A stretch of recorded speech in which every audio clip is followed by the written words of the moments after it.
நான் இன்றைக்கு தொண்டனாகத்தான் இணைந்திருக்கிறேன். ஒரு தொண்டன் எவ்வாறு இந்த இயக்கம் வளர்ந்துவிட்ட இந்த இயக்கம் நானும் உறுதுணையாக இருந்து இயக்கத்திற்கு வளர்ச்சிக்கு முழுமையாக பாட வேண்டும் என்பதை தெரிவித்துக் கொள்கிறேன். கங்க்ராச்சுலேஷன்ஸ் மிஸ்டர் சொம்பசில்வம் அவர்களே, கங்க்ராச்சுலேஷன்ஸ். நீங்க உங்க தாய் கழகமான திமுக இணைஞ்சிட்டீங்களாமே. அப்போ இவ்வளவு நாள் தாய்னு அம்மா அம்மான்னு சொன்னதெல்லாம் சும்மாவா சார்? அத முதல்ல கிளாரிஃபை பண்ணிட்டு அங்கிட்டு போறீங்களா? கொத்தடிமையா கால் தெரப்பியில அறிவாலயத்துல சரணாகதி அடைய சான்ஸே இல்லை சார். அதுக்கு மேல அரசியல் நாகரிகத்தை பத்தி நீங்க பேசாதீங்க சார், நாறுது. ஆமாங்க, அந்த அம்மா ஒரு தாய் போல எல்லாரையும் தமிழ்நாட்டு உள்ளவங்க எல்லாம் அரவணைச்சிட்டாங்க, உங்களை உட்பட. ஒரு டீ கடை ஆத்திரவரை ஒரு முதலமைச்சர் ஆக்கி ஒரு அரசியல் வரலாறு படைச்சாங்க.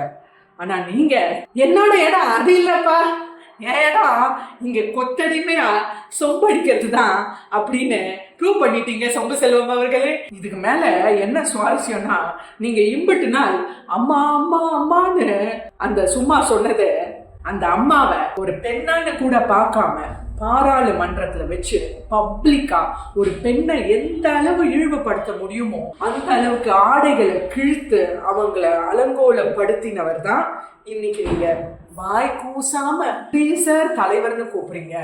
அதுக்கு நீங்க அரசியல் விட்டு விலகிருக்கலாம், நல்லா இருந்திருக்கும் தமிழ்நாடு. இதுல முக்கியமா உங்க சகோதரன், புதிய அன்பு சகோதரன் திரு முத்துவேல் கருணாநிதி ஸ்டாலின் அவர்கள் ஒரு ட்வீட் வேற போட்டிருக்காரு உங்களை வெல்கம் பண்ணி.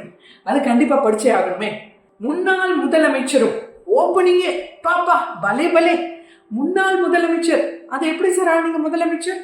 நீங்க ஒருவேளை திமுக இருந்தீங்கன்னா ஒரு நாள் கூட ஒத்த நாள் நீங்க முதலமைச்சராக கனவு கண்டிருக்க முடியுமா? ஏன் கேளுங்களேன், உங்க அன்பு சகோதரன் வார்த்தைக்கு வார்த்தை போட்டிருக்காரு திரு ஸ்டாலின் அவர்களை கேளுங்களேன். ஒரு நாளாவது என்ன முதலமைச்சர், ஒரு நாள் என்ன முதலமைச்சர் ஆக்குவீங்களான்னு கேளுங்களேன். ரியாக்ஷன் அங்கேருந்து செருப்படி அல்ல. திரு ஓ பன்னீர்செல்வம் அவர்கள் தாய் கழகமான திராவிட முன்னேற்ற கழகத்தில் இணைந்துள்ளார். அப்பப்பா, அவரை வருக வருக என வரவேற்கிறோம். ஒண்ணுதான் மிஸ்ஸிங், அவரை வருக வருக என சொம்படிக்க வரவேற்கிறோம் அப்படின்றாரு சொல்லாம. இதுல லாஸ்ட் லைன் பாருங்க, சான்ஸே இல்லை. பல உண்மைகளை கக்கிருப்பாரு நம்ம முதலமைச்சர். நம்மோடு இணைந்துள்ள சகோதரர் ஓ பன்னீர்செல்வம் அவர்கள் அன்பானவர், பண்பானவர், அடக்கமானவர். இங்கதான் பாயிண்டே. எதுக்கு உங்களை திமுக சேர்த்துட்டாங்க? நீங்க அடக்கமானவர். உங்களை அடக்கி அடக்கி ஒன்னும் இல்லாம ஆக்குறத நாங்க எல்லாரும் தமிழ்நாட்டு மக்கள்லாம் பார்க்க தானே போறோம்.